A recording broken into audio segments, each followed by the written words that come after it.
Hello, world. It's the 39.6 Facebook Live Finance Show. I'm your host, Victor Mangona. We're here today on Friday, August 14, 2020, doing episode number 39.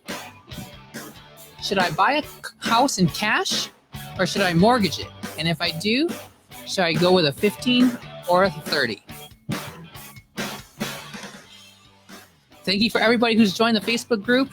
The 39.6 community is up to 350 members today on day 9 or day 10 of our relaunch. And we've gone up over 200 people. So that's very exciting. Invite your friends and let's get to 500. Okay. So this question comes from my buddy Kenny. First time posting here in the Facebook group. And for those who want their questions answered, the Facebook group is the place to post them.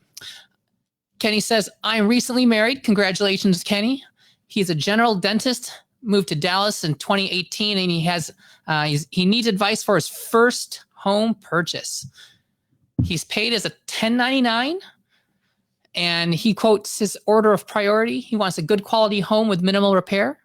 He wants to live in the burbs in Plano or Southlake. Those are both nice burbs over here. Below $550,000. Do you take the 15 or 30-year mortgage or take advantage to take advantage of a low interest rate? Should the down payment be as low as possible before getting hit with PMI so the leftover money can be leveraged for something else? Do you guys have a different or creative way of tackling this? This is an excellent question and something that we all face. And this is a very interesting interest rate environment that we live in. When I was born, mortgage interest rates were like 13, 14, 15%, just absolutely astronomical numbers. And now they are at record lows. I've actually heard about somebody getting a VA 30-year mortgage for like 2.5%. Just insanely cheap money right now. So completely different than what it was. Wow, gosh, that was 40 years ago now, when the interest rates were up into the teens. Okay, so this information varies by the time. Okay, but let's kind of go through a number of things. One of the things he said was under 550K. Now, of course, this is dependent on your area as to what houses are, what price. Okay, $550,000 in San Francisco will buy you the lot underneath a garage. It's just not going to get you much. And $550,000 in the burbs in Dallas can get you a pretty nice place, especially depending where you go. I mean, $300,000 can get you actually a pretty nice place in the Dallas area in certain areas. But he said below $550,000. I think this is very reasonable, but it really depends on what your income is. If there's spousal income, so combined income and individual. There are a lot of different rules out there, and banks will approve you for a mortgage at a debt to income ratio of like 43%. I think I mentioned this in last week's episode about being over leveraged. So 43% debt to income ratio is insane. That's your monthly debt payments over your gross income. But they will approve you for a house a lot more than you really can, quote unquote, afford and actually meet other financial goals. They're just not going to have, you're not going to have much room left financially at that kind of number. So, but I really look at first of all, my first rule is what house would you pay for in cash if you had the cash and had to buy in cash? What would you buy? Okay, so the same way you think about a car, you shouldn't buy more car just because you're financing it. You have to decide on what you're buying first, irrespective of how it's paid for. Then think about how you're going to pay for it. Okay, the whole American economy really revolves around, people leveraging themselves, credit, taking on debt. It stimulates the economy, it does, but it doesn't stimulate your savings. And also you're living within your means. the capitalistic American economy's goal is to make you live as far from your means as possible. Okay, so what house would you actually pay for in cash? So let's pretend we had a house that we were living in and it was $300,000. That house would have been paid off a long time ago. That's just, I would have paid for that in cash and be done with it. If we thought about moving into a house that was $300,000, just pay for it in cash and be done with it. To me, there's not really much need to leverage yourself that much for $300,000. Okay, so, but it's also relative to how much you earn. If you make $60,000, $300,000 is a lot. It's 5 times your annual income. So, but first, you have to be willing to be able to pay for it with cash if you have that much cash. Okay.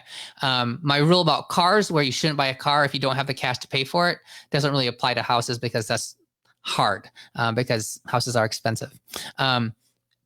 But there are some rules out there, like White Coat Investors rule in terms of the mortgage, not the house purchase price, but the mortgage is it shouldn't be more than twice your annual salary. I think that's a very reasonable goal. I don't think there's any need to really go beyond that unless you're in a super high cost of living area, which accordingly also has lower compensation, unfortunately, despite being in a high cost of living area. That's just the way it is out there.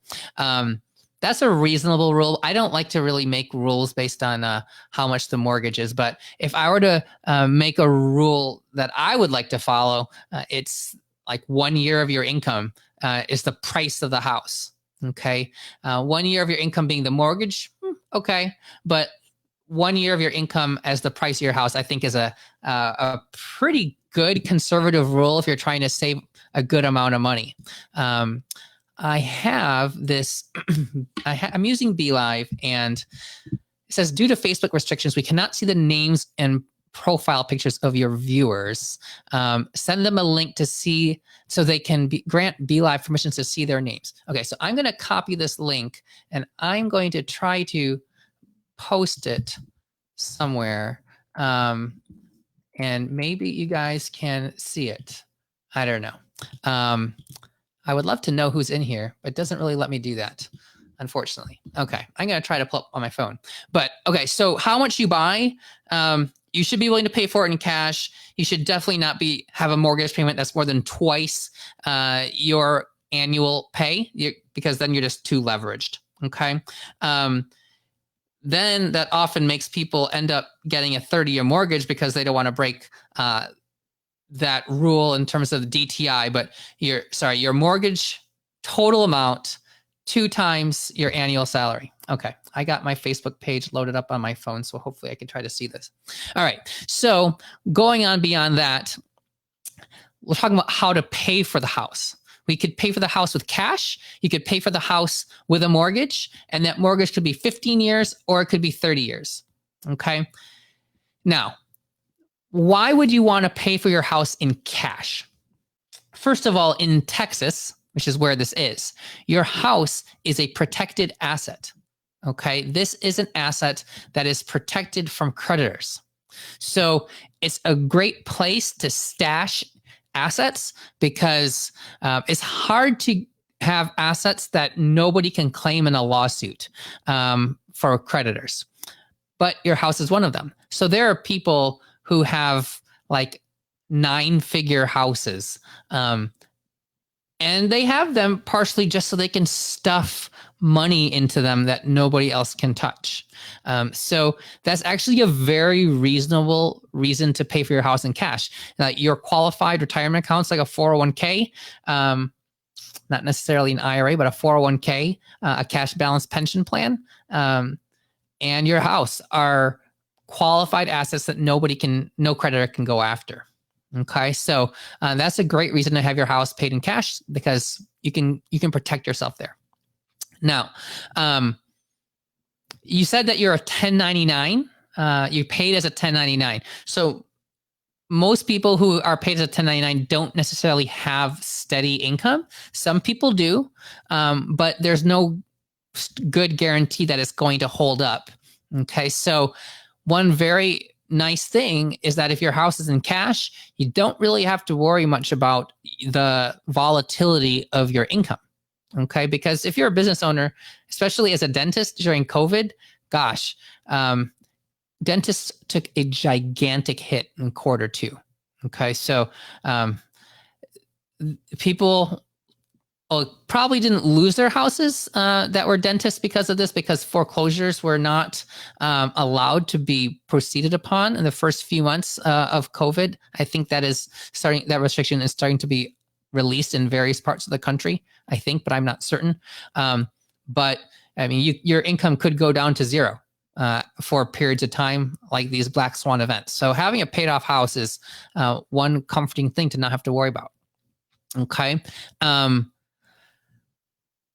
The mortgage deduction. So this is a big thing. This started a very long time ago. I listened to a Planet Money today about the whole income tax system in the United States and how it used to be very simple. Then they started adding all these deductions and credits and all these different things, which made the whole tax code super complicated. But they were basically just a bunch of incentives to guide Americans' behavior. And so they created the mortgage deduction to instill a desire to have a mortgage, to buy a house. And so it did stimulate that housing economy, because now not only can you get something with a mortgage, but that mortgage becomes cheaper. Now, it's important to understand that when you have a mortgage deduction, that it is just an item that gets included on Schedule A. Okay.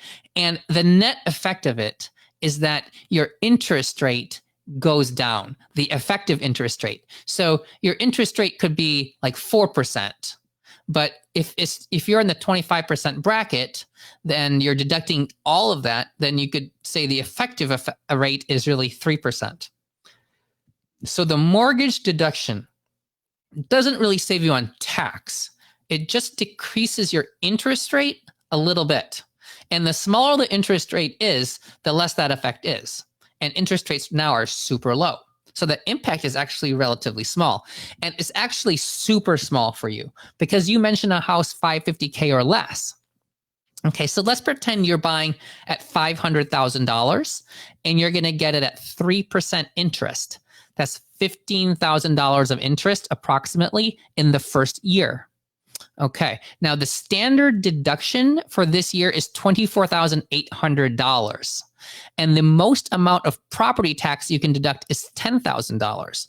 Now, if you have a $550,000 home, your property tax is probably not going to be $10,000. It'll probably be closer to like $8,000 or so, depending what part of Dallas you're in. It could be a little bit more than 10,000, but it's probably going to be closer to like 1.6%. So let's say $8,000 in property tax, plus the $15,000 of mortgage interest put together is only $23,000. So that $23,000 is under $24,800, which is the standard deduction. So if you don't have any more deductions, your property tax and mortgage interest fall below the standard deduction. So you wouldn't even claim them on your taxes in the first place. You would just take the standard deduction. So you really need to have a house with at least $15,000 of interest, plus let's say $10,000 of property tax. You would need to have like, let's say a $600,000 house, something a little bit more. Maybe at $500,000, you might just barely get over the standard deduction, but it would be a small amount and it would be like for maybe a year or so. And then after that, you would be under the standard deduction again. Now, there are some people who tithe and you're donating 10% of your income every single year. Well, you very well may be getting over the standard deduction just with your tithing. In that situation, then yes, your entire mortgage interest and the property tax up to $10K per year would be deductible. But assuming you don't have any other substantial charitable deductions in general, you're not going to be itemizing on your tax return. So the mortgage deduction is not really going to apply to you. Okay. So you're not missing out on that by buying in cash. That's often something people say to kind of get people to get a mortgage so they can kind of spend more money on the house. Okay. Don't just fall for what people tell you. You have to really understand the numbers. Now, Lastly, one reason to pay for your house in cash is that your house is an expense. Unless that house puts money in your pocket, it is not an investment. Okay, this is super important. So many people think they're going to buy a house and live in it, and it's a smart investment to buy the house. Well, that house requires maintenance, and it requires you to actually pay property taxes every year at like 1.6% or so around here, maybe 2% in certain parts. You put that on top of maintenance, and then you say, well, the property is going to probably appreciate around 3% per year. Well, guess what? Maintenance plus property tax is about 3% per year. So you're like breaking even, but you also have to pay all the costs to acquire the house. Okay, there's all these closing costs and whatnot. And then you also just have to spend a bunch of your time dealing with the house.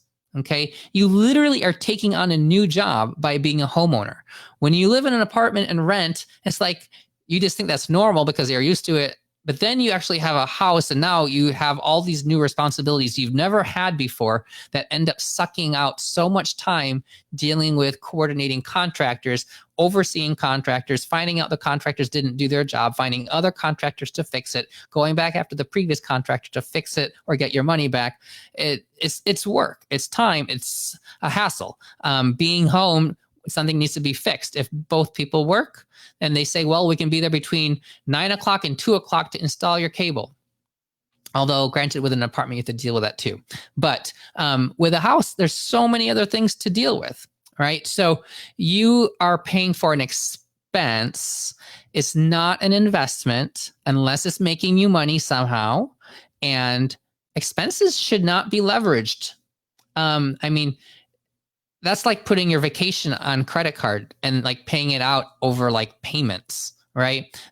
Granted, it is your house. The one good thing about a house is that it's unlikely to depreciate. It's likely to be relatively cost neutral in the end, in that, yeah, you'll probably get your money back on average over time, but don't plan on necessarily exceeding gains. And even if you do get gains when you sell it, that's market gains more than forced appreciation that you can have in a business, or unless, of course, you're buying like a fixer-upper and getting it under market value off the market and flipping it. That's a whole different story. Buying something retail, living in it, having it appreciate in value, and selling it and making money, that is a way to make money. You're dependent 100% on the market, but those are just market-based returns. If you're going to go anywhere else in the same market, you're just going to take those gains and then go to the next place, and you haven't really gained anything because the property value of the property you went into also appreciated over that time. You don't really harvest gains unless you downsize, okay, or like you go somewhere else. All too often, people live in a house, it appreciates, and they're like, oh, look, I have like all this equity, and now let's go sell this and buy a more expensive house. So you're just running even faster now on this hedonic treadmill.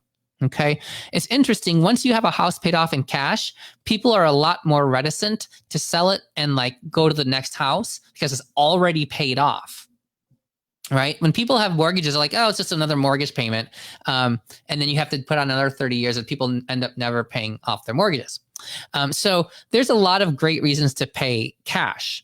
The biggest one is that it will probably keep your spending down smaller. Okay. And that gives you more money to invest in the long run. Now, there's a ton of great reasons to have a mortgage, and I'll go through them now too. So if you have, let's say, a 0% down mortgage, that's like the complete opposite end of the spectrum. At 0% down, you are paying the least amount. Our first house we bought was 0% down with a physician mortgage. We put 1% earnest money deposit when we signed the contract, and when we went to closing, we had to write a check for like $200. So the total cost to acquire the house was very, very, very, very, very, very, very minimal. We did that right out of training, and this was our first rental property. It was planned to be a rental. For most people in general, I don't really recommend going down with zero down, just because, one of my rules about being over leveraged is that you never want to be underwater on your house. And if you're at 0% down, you're underwater, because if you have to sell that house, you have to pay 2 realtors commissions just to get out of it if you're selling it on the market. So you're already negative 6%.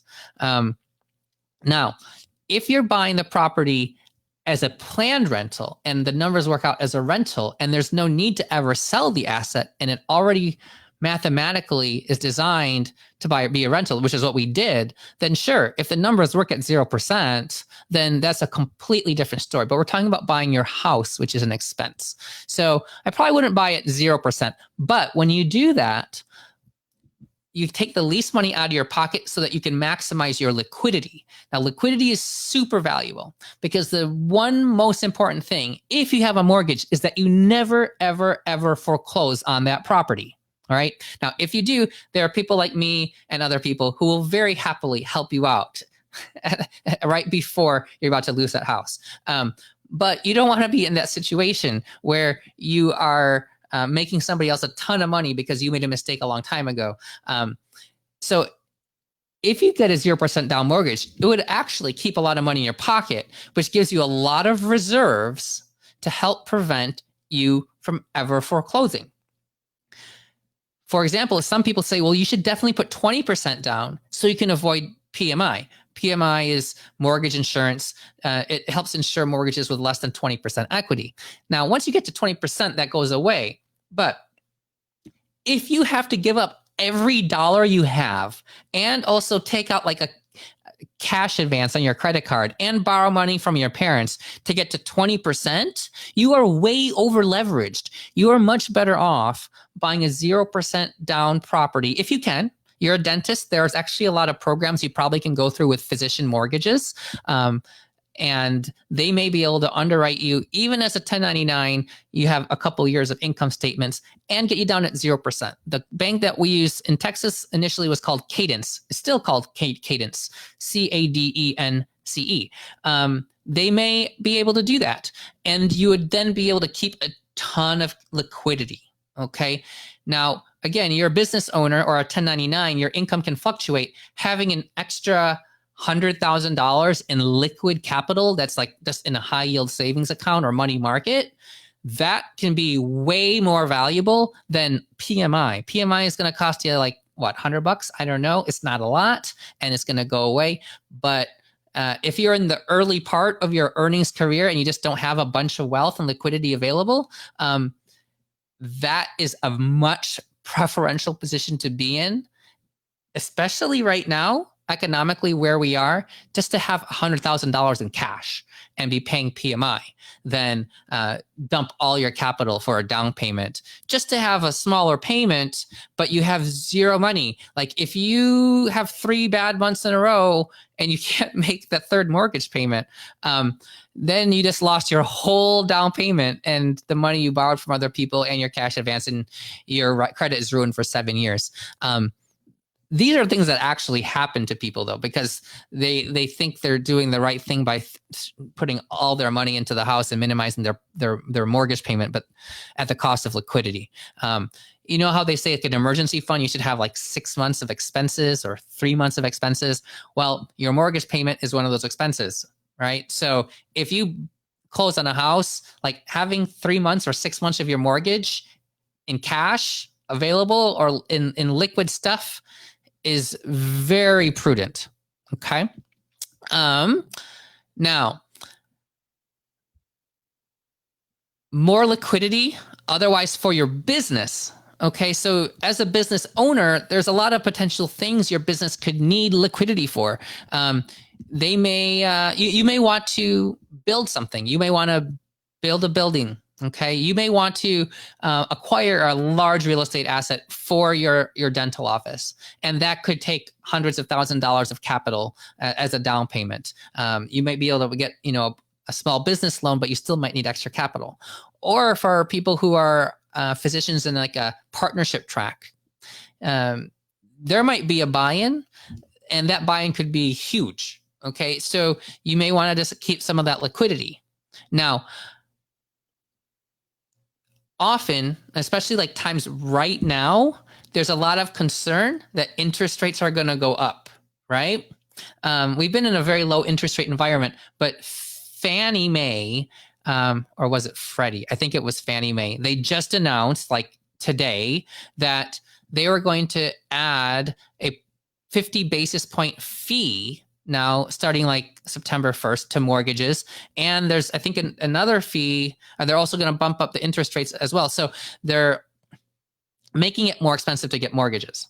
Okay, this is effective in like 2 weeks. So if you can get a mortgage in the next 2 weeks, you might be able to get in under the wire.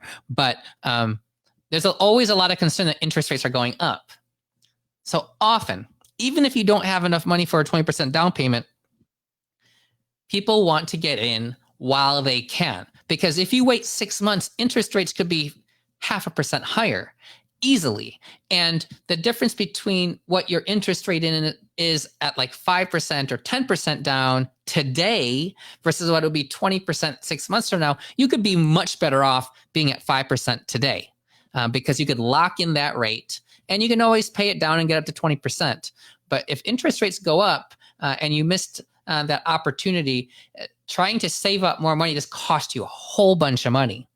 So having a mortgage so that you can buy the property you want at the interest rate you want while it's available, buying it sooner, even with less down, may make a lot of sense and to help you preserve that liquidity. Okay, so now you're having a mortgage, 15 versus 30. Okay, so we talked about cash. Okay, we talked about zero down. Okay, so now if we're in the mortgage category, whether it's zero down, 10%, 20%, how do you pay that? Okay, now 15-year mortgages in general will have a lower interest rate than a 30-year mortgage. Okay, that is like the standard. Why would anybody ever choose a 30-year or a 15-year mortgage why would anybody choose something that had a lower mortgage interest rate and a longer mortgage period, okay, or not turn that down? Why would anybody want to pay a higher interest rate with a shorter term? Nobody would do that. But what's interesting, that was very hard to get out because it's so convoluted to think of an inverted yield curve. But the yield curve keeps like inverting like over the past handful of years. I mean, the yield curve is the interest rate on different terms, right? So the farther out you go on a loan, the higher the interest rate should be. But because there's so little confidence about the long-term interest rates are like flat and sometimes get even lower than shorter-term interest rates. So it is theoretically possible that there could be like a 30-year mortgage that has a lower interest rate than a 15-year if it were to invert. That would just be complete mortgage interest rate madness. And if that happened, everybody would switch to a 30, right? Because you'd have a lower interest rate and a way lower payment. But in general, the 15 has a lower interest rate, has a shorter term, so the payments are higher. Okay. The benefit of doing the 15 is that there's less interest. Okay, that's simple. And again, remember, it's usually not tax deductible because most people, especially if you're buying a $500,000 house with today's interest rates, you're not going to be exceeding the standard deduction. Okay, now favoring a 30. Okay, remember the first rule about getting a mortgage is never ever foreclose. So if you have a 30, you will have a smaller monthly payment. A smaller monthly payment means it's less likely that you can't make a payment in any given month. If you have a bad month, it's not going to be as hard. Also, remember your emergency fund, your liquidity you need to have. 6 months of mortgage payments and liquid assets, I think you should have. It's a lot easier to get there with a 30, okay? Especially if you're young and starting out. So you'll have more liquidity. You can have more cash available on a month-to-month basis, on a cash flow basis, because it's not sucking out as much of a percentage of your income. So you don't have as high of a debt-to-income ratio, DTI. This also gives you more safety from job income variability. Okay. Or if you just wanted to cut back on your job, if you want to go down from 100% to 60%, well, doing that with a smaller mortgage payment is way easier. And remember, if interest rates go up, okay, and let's say 3 years from now you want to cut back from work, but interest rates are much higher. If you want to switch to a 30 at that point and you're in a 15, that 30 could be super expensive. It could be like 2% higher than the 15 was that you got the first time around, to the point where it just really doesn't make sense. It could actually be more expensive than your 15-year payment. So you would just keep the 15, but now you might be cash trapped. Your DTI could be too high. And it could put you in a tough situation until that mortgage is paid off, which 15 years is still a long time. Okay. Now remember, like in the military and in a lot of government positions, 20 years is pension. 20 years is retirement. Okay. So 15 years is a long time. So you really have to get through that whole 15-year period. But one of the best things about doing a 15-year note, besides the less interest, is that it also forces you to buy a smaller house, because you can't afford a 30-year. You can't afford a bigger house on the 15. But again, you should only be deciding based on what you would pay for in cash. The financing should be a secondary. Now, one of the best reasons to get a 30 is that it gives you a better exit strategy. Okay. That monthly required cash flow to keep up with that mortgage is a lot smaller. So if you need to convert it to a rental or want to convert it to a rental, it's a lot easier to be cash flow positive when the monthly debt service is smaller. Okay. So, if you have a 15-year and a lower interest rate, your net worth could go up faster as a rental, but you might be cash flow negative. And so even though they might be paying down a lot of principal, being cash flow negative on an asset is not ideal. Might not be the worst thing to have on like one asset or two, but if you have a whole portfolio of cash flow negative assets, that can really eat into your other personal income. And now you're trying to, as White Coat Investor calls it, feed the beast. Okay. So you're working to keep up the investment. Now, between 30 and 15, you have to look at what investing the difference is. So when you get a 30, you get a smaller amount that you have to pay every month, but there's that extra cash that you could just invest otherwise, or you could just pay extra principal. Now, if you made those extra principal payments, often you're going to end up pretty similar to where you would have if you just took the 15. It's like it could be a few extra months, maybe an extra year, but it provides a lot more flexibility. Okay. Now, if you invest the money, then you can certainly outperform depending on what your return is. And I have a handy dandy 15 versus 30 calculator I'll show in just a moment. Now, I mentioned, you said you had 1099 income. Going back to that, usually for regular mortgages, they're going to want to see like 2 years of all of your tax statements. I'm not an expert in this at all. I have W-2 income, as does my wife. So I've never had to qualify based on 1099, but they want to see your business income for a couple of years. If you're an S Corp, and you're taking salary draws from your 1099 income, then you have W-2 income, but it's probably going to be relatively small compared to your total. But it does show W-2 income. So it depends on how much your property is that you're buying with respect to what your W-2 income is. You could qualify on it. Qualify just based on your W-2 income alone, and that could be really easy. Again, as a dentist, there are probably a number of special programs available because a lot of banks have portfolio loans for dentists / physicians and other professionals because they're very low risk in general. There's a guy, Doug Kraus. I'll give a shout out to him over in Kansas City at UMB. Douglas.Kraus at something, but it's UMB Mortgage. You can find him easily. He does a lot of physician. He's a mortgage broker for physicians. He was our broker for our refi on our house that we live in right now. He got us down from 4.0 down to 3.375 on the 30. So that was exciting a couple months ago, and that saves us hundreds of dollars every month. And FYI, the jumbo mortgage limit starts at $510,400 in Texas. So if you have a mortgage that is above 510, you're going to have to go into jumbo mortgage territory. Not only does it have higher interest rates, but it will also limit the programs you're available for because, for example, there might be physician mortgages, but not in the jumbo space. And interest rates on non-jumbo mortgages recently I've heard have gotten super low, but jumbo mortgage rates have not quite gotten down to like 30s under 3%, at least not that I've heard. If there was a 30 under 3 I could get, I would jump on that. Please let me know if you hear anything. So I am, if this will show up, I should have tried to pull it up first. Try to pull up my mortgage calculator. All right. And I'm going to bring it up here on the screen.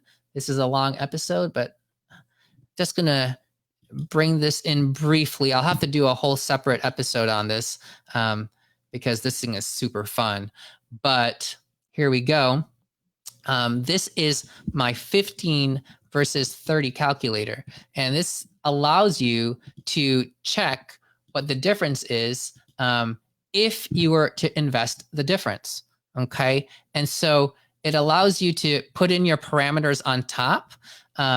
So I know it's kind of small over there. I'm going to take off the text on my screen. So hide, open that up a little bit more. Okay. So I put in a loan principal value of 500,000. And I put in a 15-year rate of 2.64% and 3.11%. I was going to do one that was adjusted based on tax savings, but because there's no tax savings due to the standard deductions current level, I just left it at those numbers. I got those numbers off of, I think I got them off of the internet.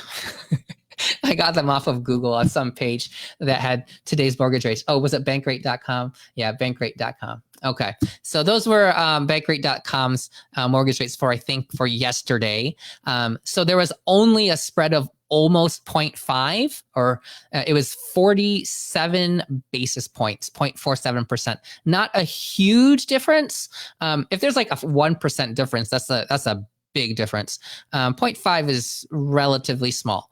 Then there's another box here where you can put in the rate of return of money that you invest. Okay. So what I do is I calculate what that 30-year mortgage payment is based on the 30-year interest at 3.11%. It turns out that mortgage payment ends up being $25,874 per year. And that's about $2,150 a month. Okay. Now I also calculate how much it would be on the 15-year mortgage, and it's $40,800 per month. Okay. Knowing that means if I could afford that at 15 years at $40,800, I divide that by 12. And that gives me $3,400 per month. Okay, so I take just that $3,400 and I ignore all the rest of the income that I have. Sorry. And on the 15-year mortgage, I'm just going to pay down. It's easier to focus on the 15. I'm just going to pay down the minimum payment, $3,400 per month, every single month, all the way through. At the end of year 15, the entire mortgage clears out to zero, and there's no more balance. Okay. And it says how much I've paid per year, how much interest I paid that year, how much principal I paid that year, and how much is the balance on the loan at the end of the year. So at the end of year 15, it's zero or negative zero as my calculator calculates it.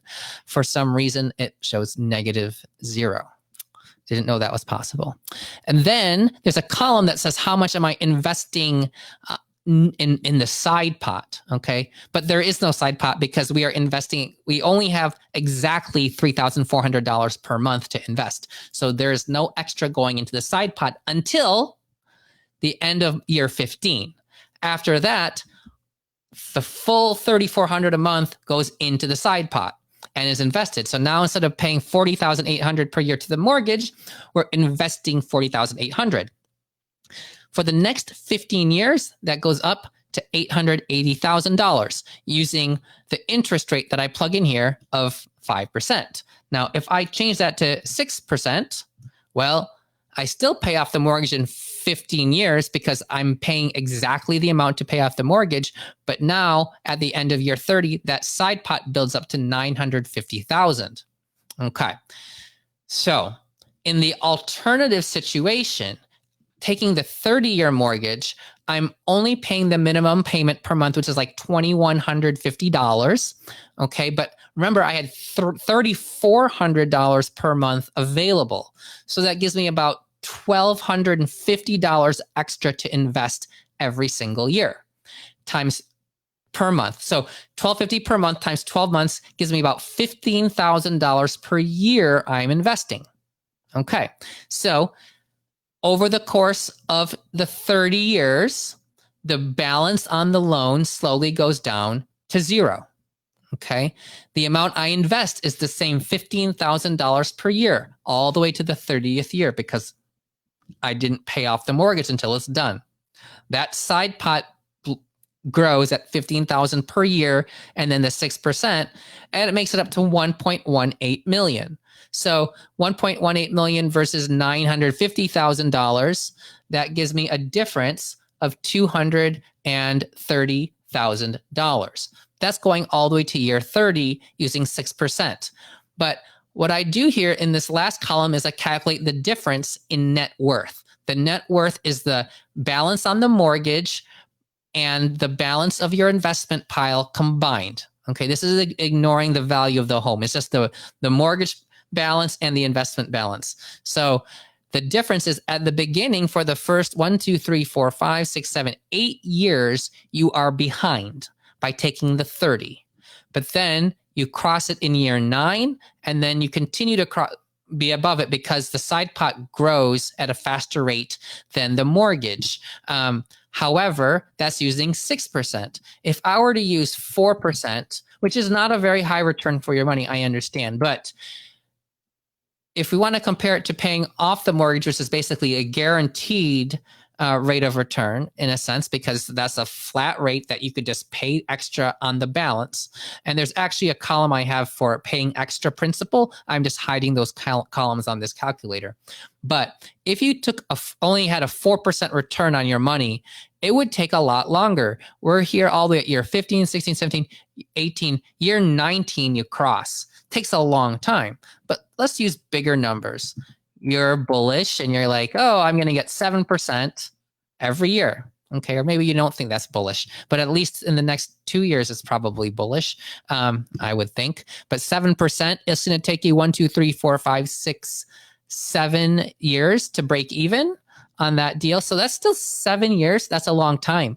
And guess what? The average homeowner only lives in that house for 7 years. Homeowners, like after 7 years, you're done with the house.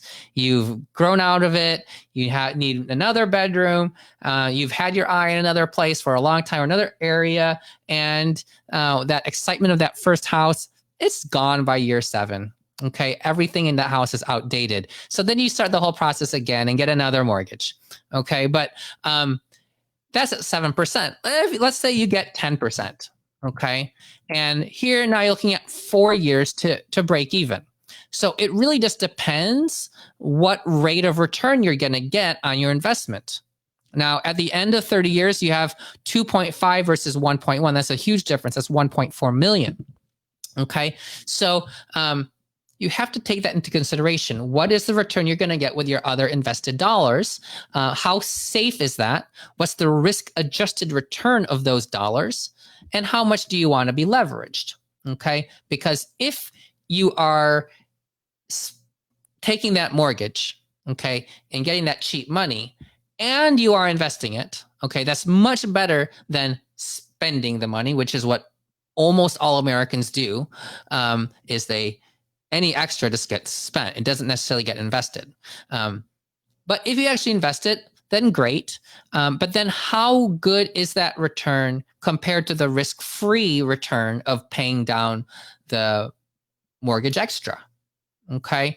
That is for you to determine. And it's going to change. It's going to change based on the market, right? Like, let's pretend you think equities are going to go down this year. Well, or let's say whatever investment you think you're going to do right now is not going to be as safe as just paying down the debt in terms of the total risk adjusted return.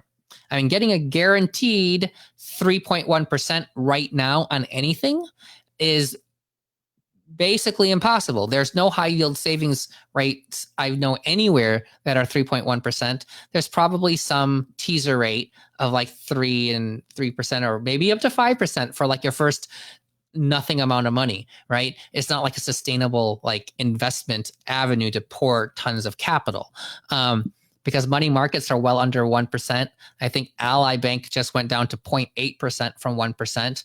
That's just because the treasuries keep going down, right? So it's all tied together, and that delta is what coordinates interest rates on different things. But if you're getting 10% and you're confident you're going to get 10%, well, it's only going to take you 4 years to get ahead. And the farther you go, obviously, the farther ahead you're going to be. Okay. So that's like a whole bunch of things. I can't believe I spent 46 minutes on this episode. This was a good question. I will upload this calculator and I have to do another one with this. I've done this calculator for student loans, and we still have our loans on like 20-year terms because I spent so many hours on this calculator.